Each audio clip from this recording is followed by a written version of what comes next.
Hidup itu adalah kesempatan. Standby. 3, 2, 1, action.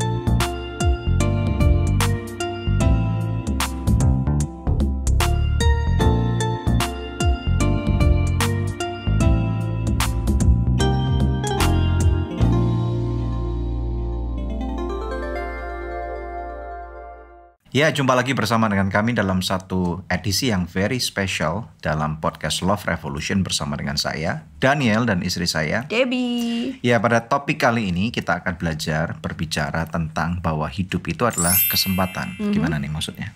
Kayak lagu itu loh, Ya, ingat apa gak? lagunya? Hidup ini adalah kesempatan. Kesempatan itu apa? Hidup ini untuk Melayani Tuhan. Nah, Ya, itu. jangan sia-siakan Waktu yang Tuhan beri. Hidup ini harus jadi berkah. Nah, oke. Karaoke-nya selesai nanti aja ya. Alright, sekarang kita akan berbicara memang benar ya. Kalau kita perlu tahu atau diingatkan bahwa memang hidup ini adalah kesempatan yang luar biasa. I mean, can you imagine bahwa scientist atau ilmuwan itu sampai dengan sekarang belum bisa menciptakan kehidupan dari apa yang tidak ada menjadi ada. Oke, yang bisa dilakukan sejauh ini adalah melakukan IVF atau bayi tabung.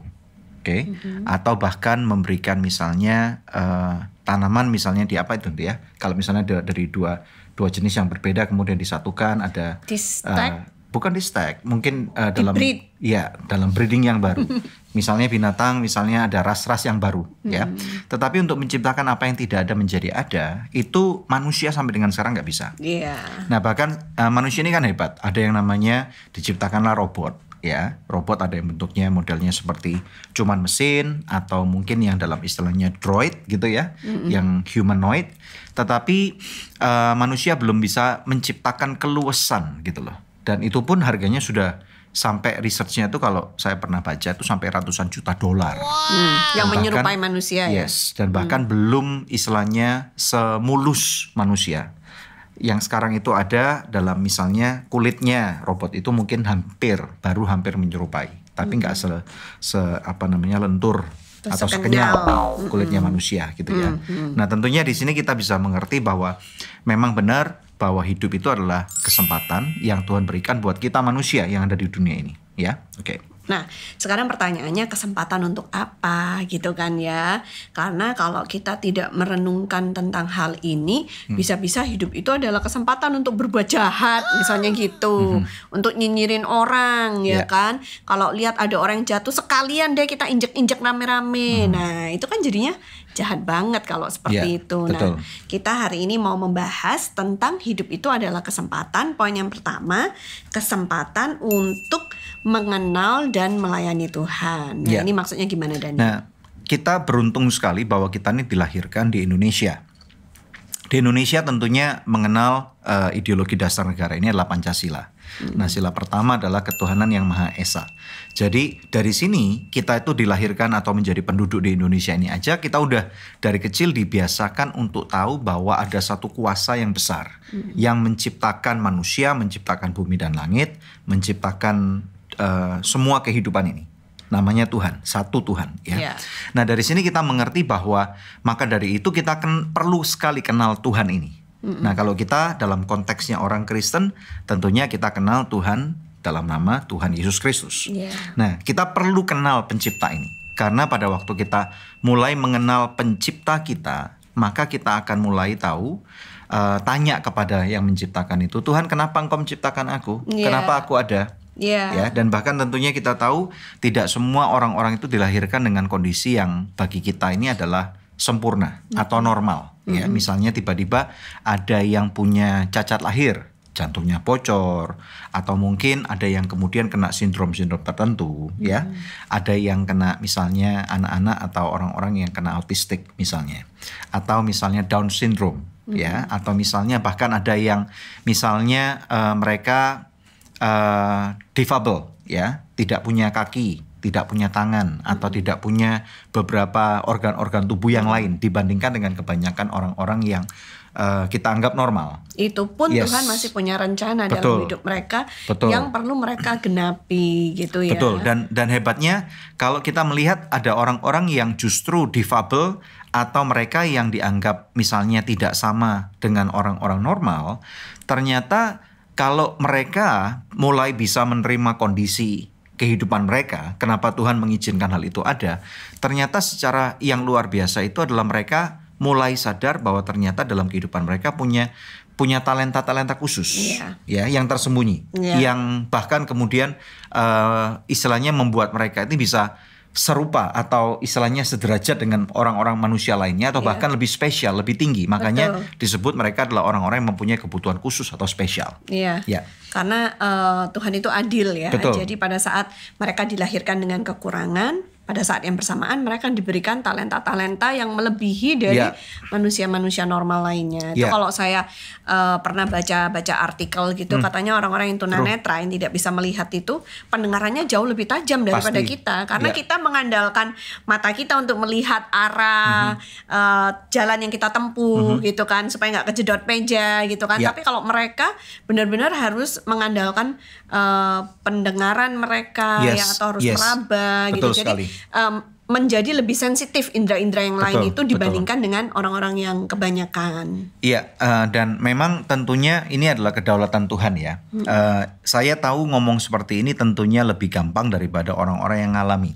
Ya, with all due respect kepada semua daripada para teman-teman yang belajar dari podcast Love Revolution, kita tahu bahwa memang ada orang-orang yang ngalami dan pada waktu ngalami pertama kali untuk menerimanya itu tidak mudah.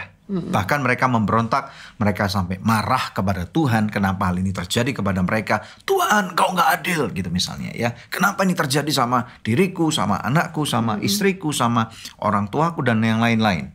Nah tentunya masa-masa fase seperti ini kita perlu tahu, ini disebut yaitu masa denial itu tadi. Istilahnya kan what is the odd gitu loh ya. Perbandingannya berapa, kok bisa kena aku atau kena diri orang itu gitu loh. Sehingga dia marah. Tetapi fase berikutnya kalau mereka udah bisa menerima kondisi seperti ini, karena kita harus tahu nih ya, kadang-kadang ada kondisi tertentu dalam kehidupan kita yang kita boleh marah tapi hal itu nggak akan pernah berubah. Semarak Mega Undian First Rewards total 1 miliar. Nah daripada kita terus hidup di dalam satu kepahitan, kemarahan, dan kemudian satu pemberontakan sampai seumur hidup kita, maka lebih baik kita mulai secepat mungkin mulai menerima kondisi itu dan kemudian mulai bertanya kepada Tuhan. Lalu apa yang harus saya lakukan? Nah satu contoh tadi Debbie bilang tentang orang buta. Nah kita punya teman, ingat ya, namanya Pinpin. Ya, dan luar biasa sekali, ternyata dia punya talenta musik yang hebat banget. Masih ingat ya, dia bisa main keyboard, dia bisa main bass, bisa main gitar, bisa main drum, ya semua alat musik dia bisa lakukan. Bahkan dia bisa menjadi music arranger yang luar biasa.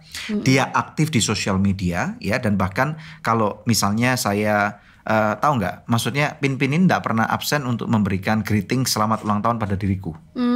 Ya, salah satu yang nggak pernah absen gitu ya. Jadi dia selalu bilang selamat ulang tahun kok gitu ya. Dan kemudian ngomong-ngomong lagi dan luar biasa banget gitu ya. Dan kalau misalnya saya ngomentarin sosial medianya, dia posting sesuatu, dia bisa posting sesuatu ya. Dia bisa cek Google Maps, dia bisa order ojek online atau taksi online, dan dia bisa istilahnya bahkan tahu kalau misalnya disasarkan oleh supir taksinya supaya harganya lebih mahal. Ini luar biasa banget. Dan juga tentunya bukan cuma Pinpin, tetapi orang-orang yang lain, orang-orang yang mempunyai kebutuhan yang dianggap spesial oleh kita semua, tetapi ternyata Tuhan memberikan sesuatu yang lebih kepada kehidupan mereka. Jadi kalau kita tahu bahwa hidup ini singkat, waktu hidup kita ini nggak lama, pastikan bahwa kita mengenal Tuhan dan mengenal apa yang menjadi rencana Tuhan dalam hidup kita, supaya kita tidak membuang-buang waktu hidup ini, tapi kita bisa melakukan apa yang dikehendaki oleh pencipta kita untuk kita lakukan dalam hidup ini. Ya. Betul. Nah kemudian tentunya ada juga orang-orang yang memang kita anggap kebanyakan ya. Nah bagi kita semua, siapapun kita yang mendengarkan podcast ini, nah tentunya kita pernah berbicara dalam beberapa episode berikutnya tentang visi ya. Kalau kalian yang lalu. belum pernah mendengarkan episode tentang visi itu, kalian bisa klik di sebelah kanan atas. Berikutnya itu nanti yang kemudian. Maksudnya gimana? Jadi episode yang Oh, yang udah oke. pernah kita taping maksudnya. Rewind. Oke, bagi kalian yang sudah pernah atau belum pernah mendengarkan episode tentang visi, kalian bisa klik di atas ini sebelah kanan, dan kemudian di sana kami juga menjelaskan bahwa perlunya untuk mengenal visi ini, karena dengan mengenal visi kita perlu kenal Tuhan secara pribadi. Iya. Nah, kita perlu tahu juga bahwa di dalam kehidupan budaya, ya, budaya ini ada di setiap masyarakat, baik kita ada di Indonesia atau di Singapura, di Australia, di Malaysia, di Myanmar, ya, atau di Burma, di Amerika Serikat, ya, semuanya ada budaya. Nah, yang namanya budaya ini, yang membentuk budaya itu rata-rata kalau kita lihat ya, secara umum itu ada 7 hal yang membentuk budaya. Masih ingat nggak apa itu? Masih, salah satunya ada keluarga. Keluarga, betul. Terus ada media. Ada pendidikan. Pemerintah. Arts and entertainment. Terus kemudian religion. Satu lagi agama. Bisnis. Ya. Bisnis, 7. Betul, 7. Ya, jadi inilah yang kemudian kita bisa tahu, yang bisa kita bilang bahwa ini adalah platform daripada budaya kehidupan manusia. Nah, saya yakin dari pembelajaran 7 Mountains atau 7 gunung budaya ini kita mulai dapat menelaah gitu loh, bahwa bagian mana kira-kira yang merupakan Tuhan inginkan untuk saya ini istilahnya masuk terjun atau kita memberikan pengaruh, ya, untuk, betul, ya, passion masuk kita ke untuk daerah memberikan yang mana. pengaruh kita Ya. di 7 area ini, ya, bisa 1, bisa 2, bisa 3. Kalau misalnya Bisa seperti ke 7-7-nya nggak? kayaknya agak susah. Ya, karena kalau misalnya Daniel dan Debbie misalnya tentunya kita masuk dalam segmen keluarga misalnya, dan juga tentunya Agama. dalam segmen agama, terus kemudian dalam segmen media gitu ya. Dan ini at least 3 ini. Saya nggak tahu dengan yang lain-lain. Mungkin kadang-kadang ada 1-2 bisnis kecil-kecilan, tapi itu mungkin belum termasuk ya. Tetapi intinya adalah 3. Tetapi kalau misalnya ada orang-orang yang menjadi atlet misalnya, dan kemudian atlet itu bisa juga dia punya bisnis, berarti dia punya 2 nih, ya, arts and entertainment, dan kemudian dia juga media, ya, ataupun bisnis. Nah, jadi dari sana kita bisa tahu ada orang-orang yang memang mempunyai panggilan-panggilan khusus, mungkin 1, mungkin 2, mungkin 3, mungkin 4 dari 7 kebudayaan yang membentuk kehidupan masyarakat ini. Tapi 7 bisa kali. Orang-orang biasanya Contoh kalau apa? yang terjun di government, kalau terjun di pemerintahan, itu biasanya mereka akan punya pengaruh lebih banyak kan. Pasti punya bisnis, pasti juga memperhatikan tentang pendidikan Bisa. anak-anak gitu kan misalnya. Dan cakupannya bisa lebih luas gitu maksudnya. Well, Meskipun mungkin tidak terlihat di depan layar, tapi di belakang layar mungkin dia mendukung media, Ya. mendukung arts and entertainment gitu. bisa Mungkin nggak? juga. Tetapi yang kita ngomongkan ini adalah orang-orang yang berperan aktif langsung di dalamnya. Oke. Ya, jadi intinya mungkin aja bisa, ya. Anda bisa tuliskan di kolom chat atau komentar tentang hal itu. Kalau kamu sendiri bagaimana? Ya, kalau kamu apa yang kira-kira menjadi panggilan Tuhan di dalam kehidupan kamu dari dalam 7 area ini? Ya, dalam kita mengenal siapa diri kita, mengenal Tuhan, kemudian kita mengenal apa yang Tuhan mau terhadap diri kita, sehingga kita istilahnya tahu purpose atau tujuan hidup kita itu apa. Ya. Ya, dengan lebih mudah kita akan istilahnya nantinya masuk kepada poin yang kedua ini. Nah. Ya, ini penting ini. Poin yang kedua adalah hidup ini kesempatan untuk berbuah. Berbuah maksudnya supaya Supaya bisa dipetik petik gitu. apelnya dan makan. Ini ada aku petik sesuatu nih. Aduh, ini ada anggur. Mau makan Oh, nanti. boleh. Oke. Dan gitu maksudnya, woi.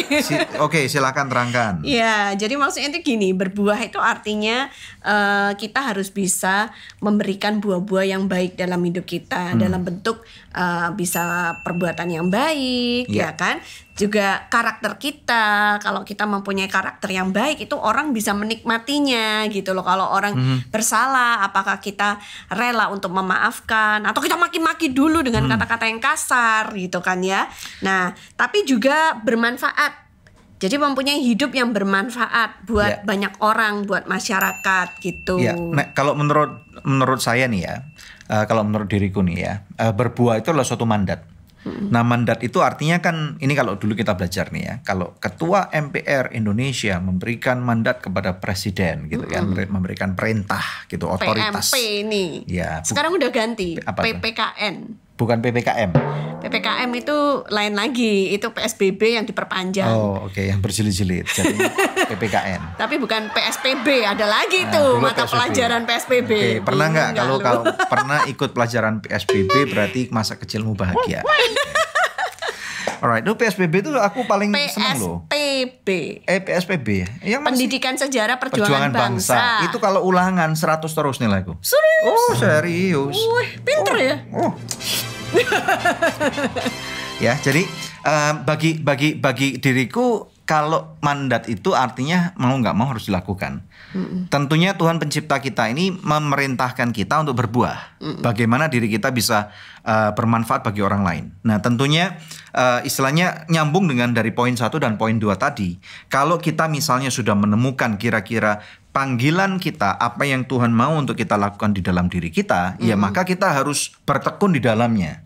Karena orang yang setia kepada perkara kecil, nanti dia bisa aja diberikan kepercayaan untuk hal-hal yang lebih besar skupnya. Bertekun dalam panggilan itu sampai menghasilkan buah-buah yang manis. Betul, Kira-kira gitu ya. pasti. Karena tentunya kalau nggak buahnya manis, ya buahnya bisa masam. Asem. Nah, enak ya. Contoh loh, memang ini masuk akal, make sense banget. Maksudnya gini ya, ada seseorang yang misalnya dia pengusaha kecil, kemudian dia meningkatkan usahanya. Misalnya dia berusaha untuk di bidang furniture, mebel. Ya, kemudian dia meningkatkan dan kemudian memperbaiki kualitasnya, dan kemudian dia melihat ada kesempatan nih ya, bukan cuma untuk berbisnis saja menghasilkan barang-barang yang berkualitas, tetapi kemudian dia melihat bahwa ada cara untuk menjadi skup pengaruhnya itu lebih besar di kotanya. Kemudian dia akhirnya somehow menjadi wali kota. Ya, dan kemudian ini ternyata ngomongin Pak Jokowi. Iya dong, ini contoh kan? Iya kan? Setelah itu Contoh jadi gubernur. Jadi kemudian dari wali kota, kotanya demikian rupa dirubahkan oleh dia, dan kemudian sampai akhirnya dipromosikan menjadi seorang gubernur, dan kemudian gak lama kemudian sampai Jadi akhirnya menjadi presiden. Nah, dari sini ini satu inspirasi yang luar biasa banget, karena biasanya orang-orang akan berkata kalau kamu bukan anak pejabat, kalau kamu bukan anak pendiri partai, nggak mungkin bisa. Tetapi apa yang terjadi dengan Pak Jokowi dan beberapa orang yang lain ini mematahkan hal-hal itu tadi, bahwa ternyata kalau memang kita bisa berbuah atau menjadi excellent di dalam kehidupan kita, memberikan yang terbaik. Untuk masalah promosi ini kan memang kemampuan orang-orang memang bisa berbeda untuk menangkap kesempatan. Nah, tetapi kalau memang ada kesempatan yang baik di dalam kehidupan kita harus pergunakan dengan baik. Makanya itu berbicara tentang topik yang atau poin yang kedua untuk berbuah ini, mau nggak mau berarti sekarang ada bagian yang kita harus mainkan. Kita harus renggangkan kapasitas kita, perlebar. Nah, seringkali orang tidak mau menghadapi permasalahan kehidupan, tetapi sadar nggak sadar, justru melalui permasalahan kehidupan yang ada, baik di dalam masalah misalnya keuangan kita, pertemanan kita, mungkin bahkan pernikahan yang kita jalani, apapun juga, kemudian akan timbul satu pemikiran, kok hidup saya kok cuman gini-gini aja. Makanya kita perlu mau belajar, makanya kita perlu untuk stretch ini loh. Dan kadang-kadang Tuhan bisa izinkan masalah terjadi pada kehidupan seseorang itu, dan ternyata akhir dari masalah itu kalau kita belum belajar sesuatu, ternyata kapasitas kita minimal udah dibesarkan, stretch ini tadi, sehingga ada hal-hal besar yang akan masuk untuk terjadi pada kehidupan kita. Ya. Nah, kalau menurut aku ya, hidup berbuah itu salah satunya juga adalah membahagiakan orang-orang yang kita cintai. Misalnya membagian aku. Iya itu udah pasti. Tapi kan ya bukan cuman kamu doang maksudnya. Ya kalau dalam hal ini aku tuh ingat ketika omaku masih hidup gitu ya kan. Oma itu kan orang yang sangat berjasa dalam hidupku, dan karena kan waktu aku lahir mamaku tuh masih usianya 18 tahun. Jadi masih mamaku muda, ini menikahnya usia 17 tahun, muda banget gitu loh. Kalau ya masih sekarang, remaja. Kalau zaman sekarang orang umur 28 tahun suruh menikah aja masih mikir. belum. Apalagi yang cowok katanya belum punya uang, belum punya modal. Hebat ya kalau lihat orang-orang zaman dulu itu mereka pemberani. Melangkah dengan iman ya. Ya umur 18, imannya lebih gede. Umur 20 mereka udah menikah. menikah gitu. Luar biasa Iya, banget. nah Oke. terus jadi karena usia mamaku yang masih muda itu, jadi oma sama opa tuh merasa, aduh udah biarin kita yang take care aja lah, ini cucu pertama gitu. Jadi aku sangat disayang sama oma sama opa gitu kan. Jadi oma itu yang merawat aku, jadi pulang dari rumah sakit nggak boleh pulang ke rumah papa mama, tapi pulangnya ke rumah oma dan opa. Jadi dia yang merawat aku dari hari pertama aku keluar dari rumah sakit Iya. gitu ya. Sudah seperti mama kedua gitu lah ya istilahnya ya, karena dia yang mengasuh, yang merawat gitu. Nah, Semarak Mega Undian First Rewards total 1 miliar. jadi hutang budi banyak tentunya sama oma gitu Ya, ya, apalagi waktu udah agak gedean kan sering dititipin juga ke mereka. Apalagi waktu mama papaku bercerai itu kan kami anak-anak semua dititipin Ya. ke rumah oma dan opa. Nah, jadi tentunya ingin membahagiakan oma, tapi perlu waktu yang sangat lama buat aku tuh bisa membahagiakan oma gitu ya. Nah, kira-kira waktu aku berusia 40 tahun itu kamu ingat gak? Baru kita itu bisa ngajak oma datang ke Jakarta Iya, gitu kan iya. ya, untuk merayakan ulang tahunku gitu Iya, ya. iya. Nah, itu tentunya happy banget bisa melakukan itu. Tapi terus juga ketika oma kemudian kena stroke, ingat ya, oma kan stroke 2 kali ya. Terus abis itu pernah ada satu titik di mana dia itu udah hampir meninggal gitu. Udah dibawa ke rumah sakit itu udah nggak bagus keadaannya gitu kan.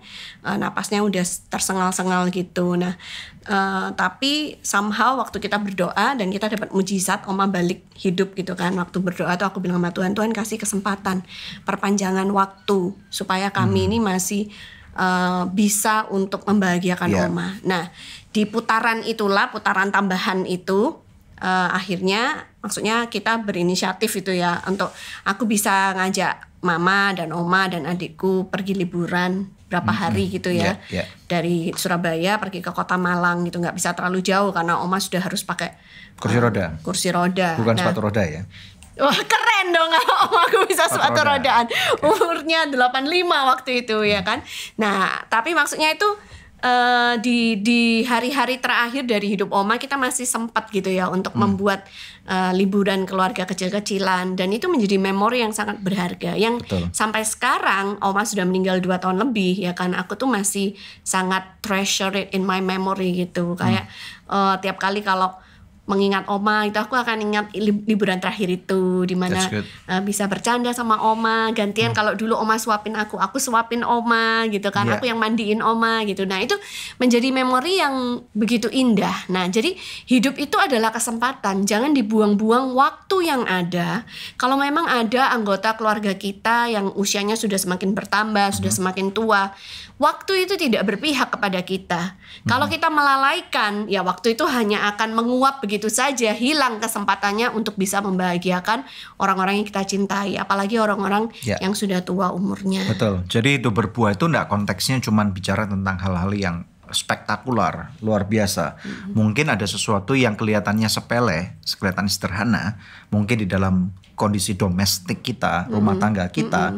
Nah, itu bisa dilakukan nih, seperti apa tadi kamu katakan. Well done. Iya, gitu makan ya. es krim bareng om aja bisa Yes. sambil ketawa-ketawa Nah, gitu. makanya jadi treasure it gitu ya. Makanya kita perlu untuk membuat memori sebanyak mungkin gitu ya. Iya. Dan saya rasa cukup beruntung karena pada hari-hari ini dengan adanya sosial media, kalau kita bisa menggunakannya secara positif, anak-anak yang misalnya masih kecil kita pun buatin sosial media secara tertutup tentunya ya, supaya nggak ada orang yang macam-macam dengan foto-foto anak-anak kita, dan nanti mereka akan dengan lebih mudah untuk bisa melihat digital albumnya. Kalau dulu kan istilahnya aku masih ingat kalau kita motret pergi kemana-mana itu mau nyetak Harus itu harus di-print. mikir gitu ya, apalagi orang-orang yang dari keluarga ekonomi yang biasa atau pas-pasan gitu. Dulu nggak langsung nyetak loh, harus nyuci filmnya dulu. That's what I'm trying to say.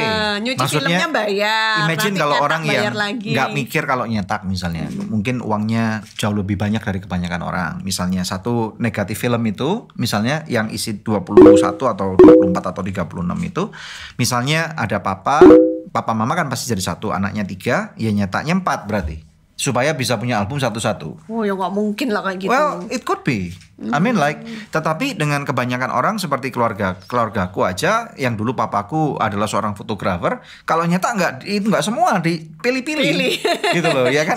Siapa mau yang ini? Iya, jadi rebutan kadang-kadang, masih ingat gak? Iya kan, kadang-kadang rebutan. Betul. Nah, sekarang istilahnya kita tinggal tag, hanya sejauh tag. Untuk tag ke kamu, tag ke aku, tag ke anak-anak, Dan itu tag ke bisa teman masuk kita ke dan album bisa kita masuk. masing-masing. Nah, this is the beauty of social media untuk kita bisa gunakan sebisa mungkin. Nah, tentunya ini adalah kesempatan yang baik untuk kita bisa istilahnya berbuah bersama-sama. Nah, poin yang ketiga, yang terakhir adalah kesempatan untuk belajar dan bertumbuh. Ini udah sedikit banyak tadi saya katakan tentang bagaimana kita stretching. Nah, tentunya kalau kita sebagai orang tua nih ya, dalam keluarga domestik aja nih ya, atau kita sebut the nuclear family. Pernah dengar nggak kamu? Keluarga inti maksudnya. Keluarga kan? inti. Ya, jadi kalau di dalam bahasa Inggris itu ada istilah the nuclear family, itu artinya bukan keluarga yang dinuklir, bukan, tapi keluarga domestik, ya, keluarga kita, keluarga bukan inti. keluarga yang terjadi perang nuklir setiap hari. Bukan, tapi keluarga inti, karena nuklir itu kan inti itu. Nah, jadi di sini berbicara tentang bagaimana kita sebagai orang tua melihat potensi anak-anak kita. Ini kewajiban orang tua. Kewajiban orang tua adalah supaya melihat spotting, headhunters gitu ya. Bagaimana anak kita ini talentanya apa. Kira-kira kita tidak over memaksakan, tetapi kita mendorong mereka untuk meraih potensi yang tertinggi. Dan memfasilitasi. Yes, saya garis bawahi dulu. Orang tua tidak seharusnya memaksakan kehendaknya untuk anaknya jadi apa, atau misalnya harus les 10 macam les. Drum, taekwondo, renang, kemudian piano, apalagi banyak, sehingga anaknya stres banget gitu, kehilangan masa kecilnya. Itu tentunya nggak bisa seperti itu juga. Tetapi orang tua juga bisa melihat potensi bahwa minimal gitu ya, kita cari anak kita ini potensinya apa, kita spotting talent mereka, dan kemudian kita dorong mereka untuk menjadi baik di dalam 1 atau 2 talenta itu. Ya, karena kalau semuanya juga percuma anyway, will mean nothing gitu. Kemudian membantu mereka untuk menemukan sekolah yang terbaik di dalam kapasitas orang tua yang ada. Nah, itu penting. Ini ya. penting banget. Menurut Karena kamu gimana? Banyak orang tua mungkin yang merasa, aduh udahlah hidup susah, makan aja nggak cukup gitu, apalagi mau sekolah yang tinggi-tinggi atau sekolah yang bagus-bagus gitu. Justru itu pemikiran yang salah menurut aku. Ya, maksudnya keperluan-keperluan yang lain itu bisa di downgrade, tapi kalau pendidikan itu justru harus diutamakan. Karena Kenapa? kalau ngomong pendidikan itu adalah salah satu tools untuk bisa merubah masa depan negara kita, masa depan keluarga kita gitu. Bukan cuma keluarga, bukan cuma negara, tetapi generasi. Iya. Yes. Jadi penting banget gitu. Kenapa pendidikan itu penting? Karena pendidikan itulah yang akan membuka cara berpikir, wawasan dari anak yang masih kecil itu. Kalau wawasannya tidak pernah dibuka, ya dia jadi orang yang sangat terbatas dengan lingkungan yang ada. Ini akan menjadi pembatasan-pembatasan buat dia. Dia tidak bisa bermimpi tinggi, dia tidak bisa punya cita-cita yang tidak berani, atau bahkan untuk punya cita-cita yang tinggi. Pertanyaan. Melihat kondisi zaman yang serba cepat nih ya. Belajar tentunya bukan cuma dari sekolah. Ada orang-orang muda yang kemudian berkata, buat apa aku kuliah? Gitu. Karena kuliah aku juga nggak punya banyak uang nantinya. Kuliah nggak bisa membuat aku jaminan pasti kaya. Nah, lihat tuh yang punya Facebook gitu ya, sekolahnya juga drop out. Yang punya Google juga drop out. Microsoft juga drop out. Pendirinya Apple, Steve Jobs juga drop out. Lalu buat apa aku kuliah? Iya, gitu. tapi mereka tuh meskipun drop out, mereka mempunyai keterampilan khusus yang mereka kembangkan. Jadi tidak di jalur akademis, tapi di jalur yang lain gitu. Tapi kalau misalkan itu dibuat sebuah doktrin, semua orang drop out dari jalur akademis dan tidak mengembangkan jalur-jalur yang lain, ya akhirnya anak-anak muda kita akan menjadi anak-anak muda yang tidak berkualitas. Secara akademis gak bagus, non akademis juga gak bagus. Terus maunya apa? Lo kan gitu. Gini, menurutku ada jawaban yang juga bisa dilihat dari sisi sini nih. Lihat dulu konteksnya, kenapa anak kamu ini kalau dari teman-teman yang kebingungan kalau anaknya ngomong seperti ini. Lihat dulu konteksnya apa ya. Kita harus lihat dulu tentang Sergey Brin dan Larry Page, pendirinya Google, kemudian Steve Jobs, kemudian Mark Zuckerberg dan lain-lain. Banyak juga ya. Nah, mereka itu alasan mereka drop out dari sekolahnya karena apa? Bukan karena mereka tidak mau kuliah. Ya, tetapi karena ternyata mereka lebih pintar daripada sistem sekolahnya itu. Oke. Mark Zuckerberg berhenti kuliah dari Harvard pada waktu dia udah menemukan atau membuat Facebook. Dan sampai level tertentu berarti sekolahnya udah tidak memungkinkan lagi untuk mengayomi pendidikannya, karena memang harus diakui beberapa sistem sekolah-sekolah yang sudah ada itu menjadi cap atau apa ya, plafon untuk orang tidak bisa naik ke Lebih atasnya. tinggi. Nah, jadi harus sadari dulu bahwa Misalnya kalau picture-nya tidak ada tentang sosial media pada masa itu. Ya, betul. kan? Betul. Tetapi dengan adanya perkembangan zaman yang ada, kalau memang kepintaran atau keunggulan atau hasil daripada anak-anak kita atau diri kita tidak melebihi daripada sistem sekolah yang ada, ya sudah, terima dulu, sekolah dulu.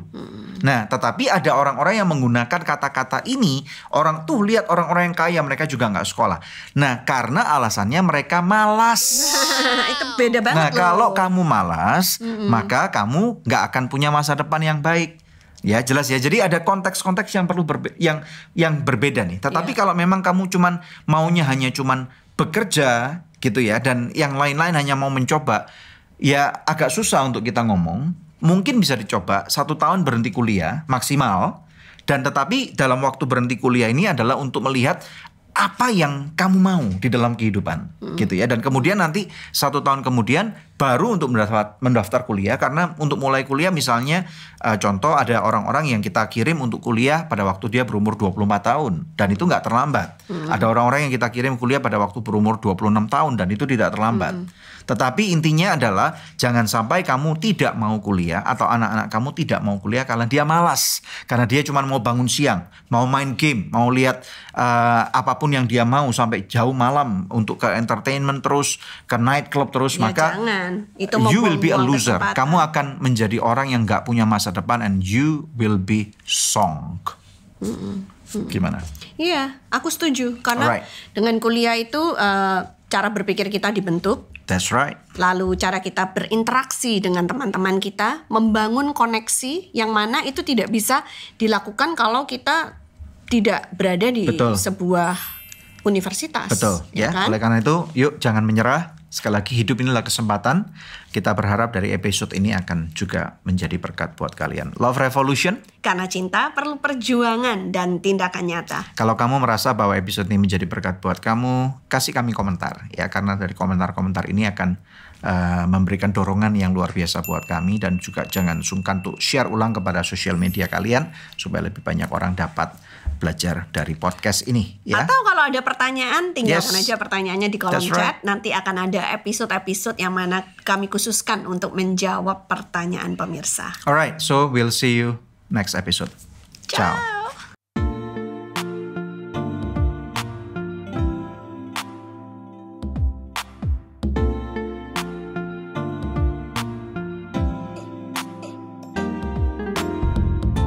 Terima kasih sudah tune in di podcast Love Revolution. Kalau kamu ngerasa feel-nya dapet banget nih sama konten ini, langsung aja bisa share di sosmed kamu. Dan jangan lupa untuk tag dan juga follow Instagram Daniel Hendrata dan juga Debbie Katarina. Kalau kamu mau belajar lebih dalam lagi nih tentang konten Love Revolution ini, kamu bisa dapetin bukunya di Tokopedia.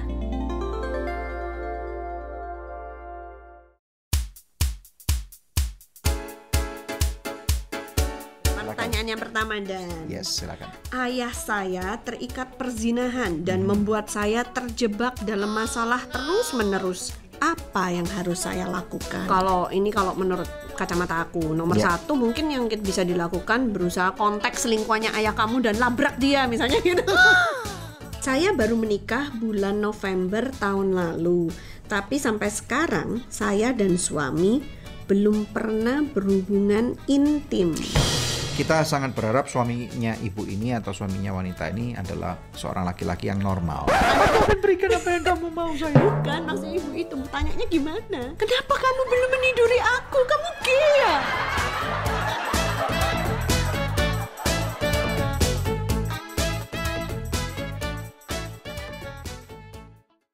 Semarak Mega Undian First Rewards total 1 miliar.